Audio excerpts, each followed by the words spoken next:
Good morning. Welcome to After GMS. I'm Stacy Spivey, filling in for Miss Tracy McCain this morning.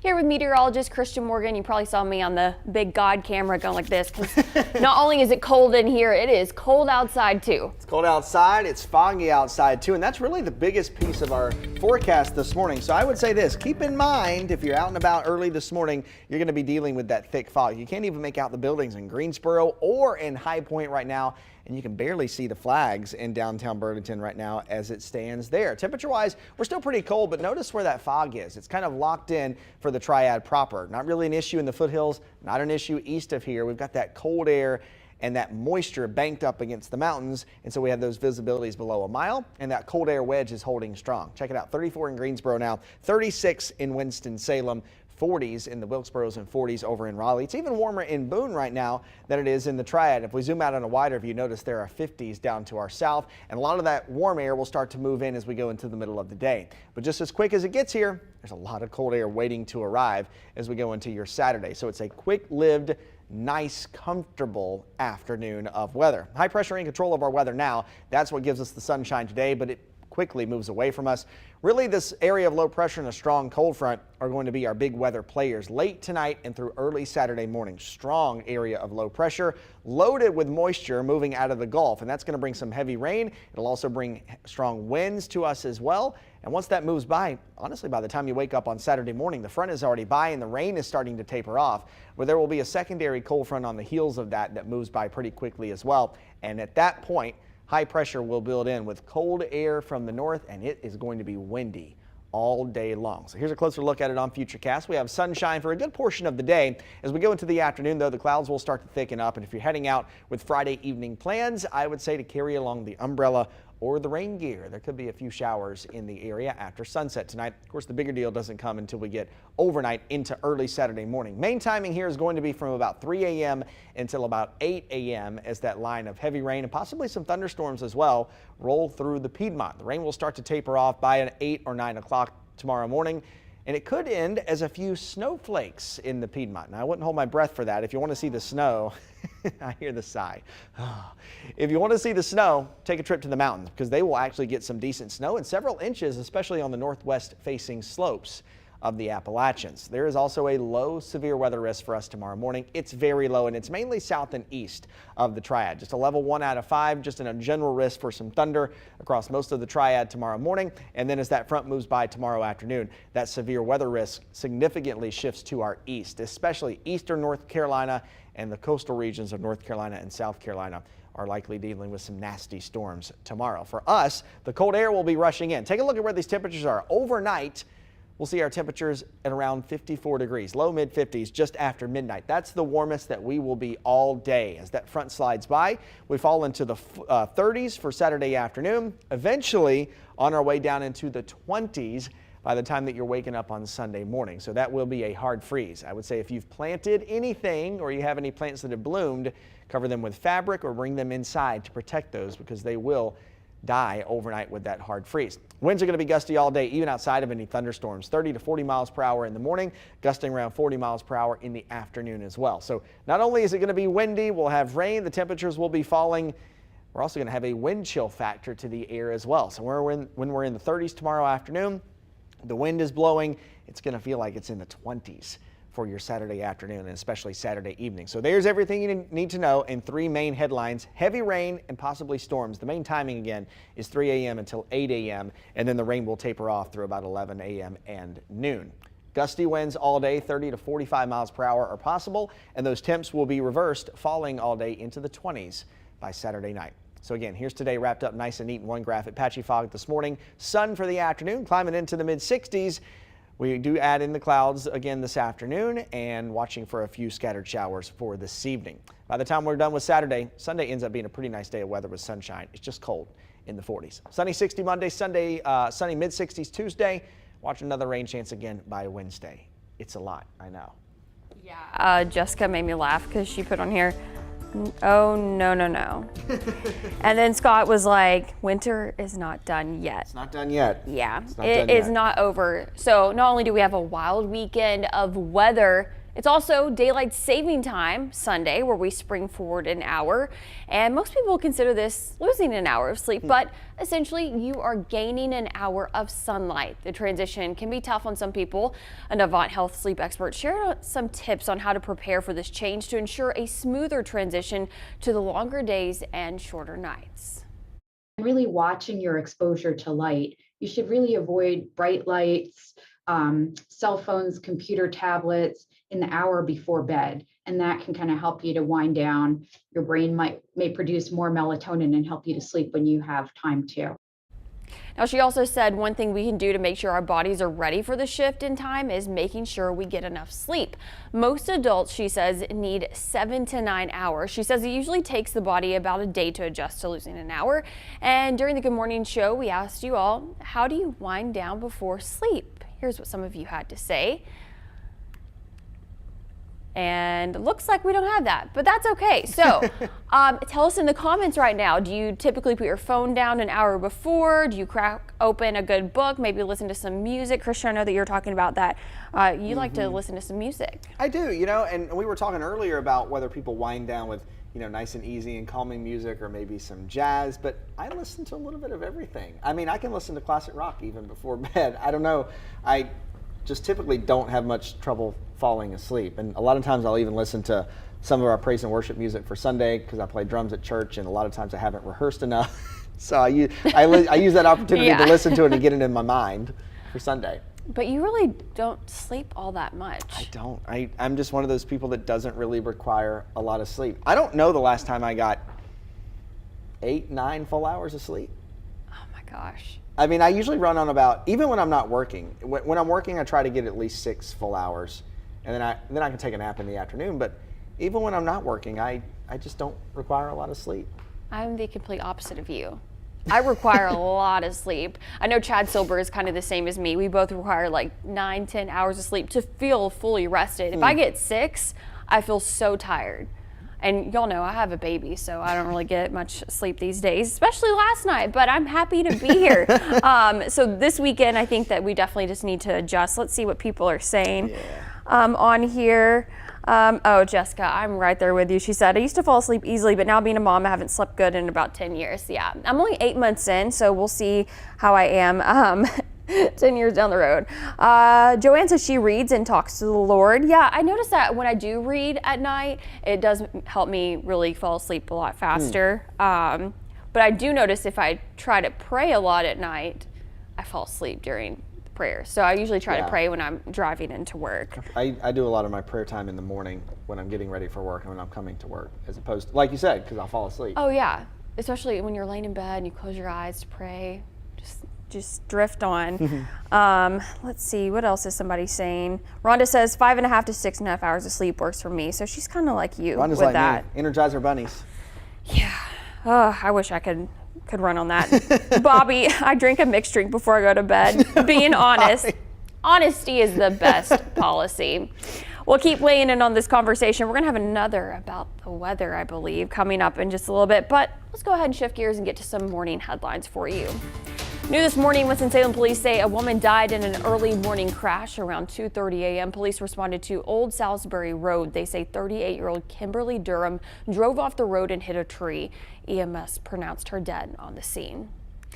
Law enforcement agencies are encouraging people to delete a message and block a number connected to a widespread scam. Several people have reported receiving a message like this claiming someone was given a wrong number. The message is rumored to be connected to asking for money, sex trafficking, or tracking your location. A cybersecurity expert says those claims are not true. Again, police say if you receive a scam like this, delete the message and block the number. A Wilkes County woman who spent 30 years in prison for the murders of her grandparents will soon be free. April Barber was 15 when she killed her grandparents with the help of her 29-year-old boyfriend. She's been serving 2 life sentences for their deaths since 1992. We did speak with her in 2015 about why she felt she deserved clemency. She says she's changed. Her attorney backs it up, saying Barbara has earned her GED and paralegal certificate while in jail. Governor Roy Cooper commuted her sentence following changes to state law increasing the minimum age to be tried as an adult to 18 years old. Barbara could be released in about 2 weeks. And now in your COVID-19 headlines, starting today, Cone Health is closing some of its COVID testing and vaccination sites. The clinics closing are at North Carolina A&T and Piedmont Hall. The hospital making this decision because of a decrease in demand as case numbers continue to fall. Vaccines will still be available at Cone Health pharmacies, outpatients, clinics, and through Cone Health Mobile Health. You can find a full list of testing locations on our website, WFMYnews2.com. If you're traveling this spring break, keep a mask or two near you. The mask mandate on public transportation like trains, planes, and buses will continue for another month. It was set to expire soon, but the TSA is extending the mandate until April 18th per CDC guidance. Students at Greensboro Day School are learning life lessons while making an impact on the community. They're building tiny homes for people experiencing homelessness. Our I-10 McMiller spoke to students helping those in need have a place to call home. A Greensboro Day School visual arts teacher is the glue that's bonded her students with a greater need in the community. This tiny home is coming together thanks to a group of sophomores wanting to make a difference. And this home isn't just for show. Someone facing homelessness right here in Greensboro will make this their home. Because I mean, how many kids are you going to walk across and be like, what'd you do today? Oh, I built a tiny house. It's not many kids get the chance to do that. So I think that's really cool that we get that opportunity. Brent Booker is one of several sophomores whose hands are helping to turn a bunch of wood into a home. Tyler Johnson says that learning blueprints and sawing things is enjoyable for him. This hands-on experience instead of sitting in a classroom and learning about it, it's been helpful using these professional kind of tools. Getting students out of the classroom to connect with art in a practical way is the brainchild of teacher Elizabeth Ramsey. She wanted her students to gain life skills while also making them aware of issues outside of themselves and seeing how they can make a difference. When we're building this tiny house, people are like, wow, someone can actually live in this, and it's actually a huge upgrade for them from being on the street or just having the shelter as an option. The school partnered with Tiny House Community Development in September. They're a nonprofit that provides homes for veterans and those living in poverty. Students will work on this home until the end of the school year and pass it on to Tiny House Community Development to finish. Tiny House Community Development already has 2 tiny house communities that they have built, one in Greensboro and another in High Point. This home will go on their 3rd site that they're working on Freeman Mill Road. It'll be a 6-acre plot that will help people going through hard times or facing homelessness. Okay, our next talker is about the weather because we have to address the S word. Spring? No, not spring, Christian. I saw you were talking earlier about possible snow in the forecast. Before we get to that, because that's kind of sad, I do want to say happy birthday to LeVar. He was saying how his birthday is this weekend. So that is one positive thing on this Friday. Yeah, happy birthday. So let's talk about the weather. Yes, it's going to be cold this weekend. And I feel like there's this preconceived notion, and it just happens. Like we expect it when it turns March. To be instantly warm. Be like 65 every day. And then when it gets to June, we expect it to be like 80 every day. And then when it gets to October, we expect it to be like 55 every day. And then when it gets to December, everybody wants it to be 35 and snowy every day. And that's just not how it happens. So now I'm going to step off my soapbox. And so on March is a really volatile month. March and April are typically our busiest months in weather, and so that's why it's typically severe weather season. Because all of these big weather changes are what drives severe weather with pressure differences and temperature differences. And that's part of the reason why this front is so strong this weekend. We're not only going to get really cold behind it, but all of that cold meeting up with our warm air is not only going to cause a lot of wind, but the system is also bringing a lot of rain. So by the time you're waking up tomorrow morning, we have heavy rain, we have possibly some thunderstorms, but then tomorrow the temperatures kind of go reverse. So we go from the 60s today all the way down into the 20s by Saturday night and waking up on Sunday morning. So what does that mean? Well, that means we have a hard freeze. And so if you have planted things yet, or if you have things that have bloomed in your yard, you're going to want to protect those tomorrow night before you go to bed. So a piece of fabric laying over those plants in the yard is a good thing. Water them and then put the fabric on, then take the fabric off around sunrise. Or if you're able to bring it inside or bring it into the garage, that's honestly the best thing to do. It's kind of why we tell you to not plant things until late April, or typically a lot of people actually like to wait until Mother's Day to plant. Yeah. Our average last freeze typically is around April 8th. It has come as early as March before. It has come as late as May before. So it's just a time period where there are lots of ups and downs. Yeah. So expect some cold, expect some warm, expect somewhere in between. But once we fall down to the 20s Saturday, we bounce right back to the 60s by early next week. So it's just so wild to me that we began the week in like the upper 70s and we hit 80, and 80. then the end of the week it's going to be like back to 20. It's hard to get used to.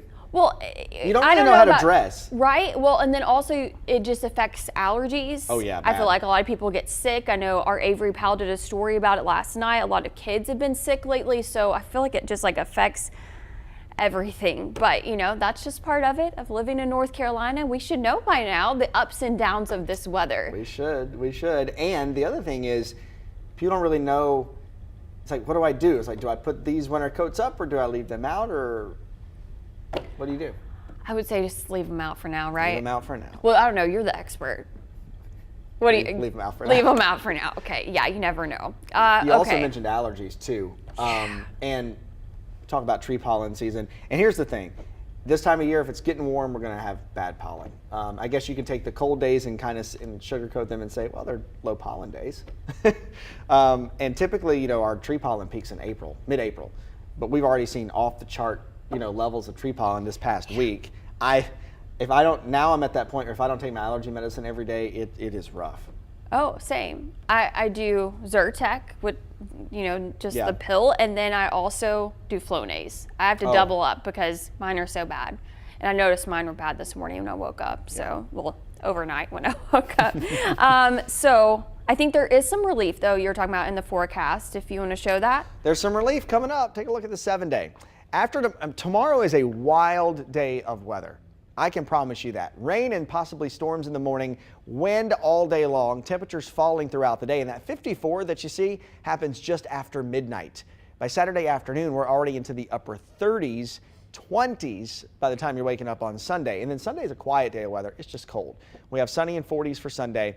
We'll end the weekend on a cold note, but check out Monday and Tuesday. Sunny and pretty comfortable, near 60 on Monday, mid 60s on Tuesday. Mid and upper 60s Wednesday and Thursday. The only downside to Wednesday and Thursday is that there could be a little bit of rain. Wednesday looks like there could be some showers, maybe some leftover rain Thursday morning, but then we're drying out by Thursday afternoon. So it's going to get warm again and pretty fast. We just have some ups and downs to deal with first. And not only that, but then we also lose an hour of sleep. Lose so an hour of sleep. double whammy, but we're going to make it through together. But what did you say at the beginning? Right? Positive vibes. Right? You got to give a little bit to get a little bit. So we lose the hour of sleep, but we get the longer daylight hours, right? Sunset is going to be around nice. 7:30 on Sunday night. That is going to be very, How very nice would nice. that be? Yeah.